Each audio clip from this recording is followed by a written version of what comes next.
pu chairman kalome kan president zom tak pulal sota kan vice president zom tak pulal thanzara le kan treasurer zom tak puzodin tluanga tele voinia kan hun ser mang tu te le party mi poimo tak tak local khom te ama sain chi bai kabuk chewa tin TV le YouTube lama min thil tu te po hepun khom na zom takal tlang hian chi bai kabuk bok chewani enga tinge hepun khom na zom tak kati kher na chan chu voinia hian mi mal dam kho chuanai mo party kan dam kho chuanai mo kan buai pui lova heram le nam din kho chuana tur le dam kho chuana tur kan buai pui awang hian hepun khom na hi azza katia chumi kaltlang chuan lung lei le chevel mi pui zong zong te chibai ka buk non le bok cheu ani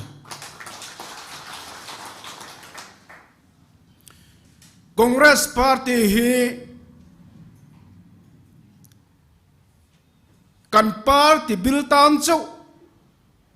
ngai tu na kan seng lova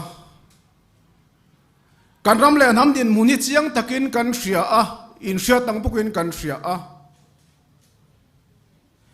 in tha thung lo takin nget takin kan dinga heram le nam hi zo fa ta tan hian chan chua kan tuma kan bei me ka kan tha ti chak turin zora mi pui zong zong ka som du bok ani venia hian LMC kan in thang do na candidate mi som pakhat kan ron chom chu ka kan party hian kan party ngai tu na chu ni hat kan soi to a heng kan candidate duom tak tak te antlin thei na turatan hian thalai kan ina angin LMC huam chunga thalai zong zong te Congress Party candidate min vote pui turin kasom du chewa kandam le nam tan na thopuya kasom bok chewani atopera chuan he municipal council tharui hi lunglei le a chevel mi puiten mason nan in lo man ngei kadua chutiang chuan ka bei sei boka chutiang takai lo manatan chuan he